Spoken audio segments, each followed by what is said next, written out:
Hello, everyone. Welcome back to Easy English Cafe. For today's common phrase of the day, we have an accident waiting to happen.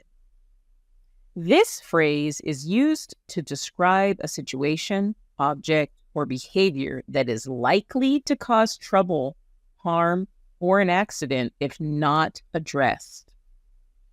It suggests that something is unsafe or poorly managed, making a negative outcome seem inevitable. This phrase is warning or criticism about something that looks dangerous. So here are some example sentences.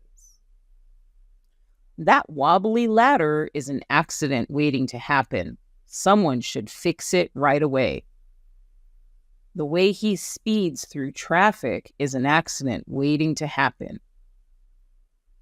Leaving all those toys on the stairs is an accident waiting to happen.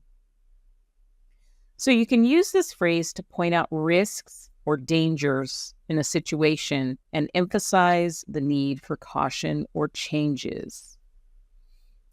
Try it out in a conversation, but be careful because there are lots of accidents waiting to happen. Like and subscribe.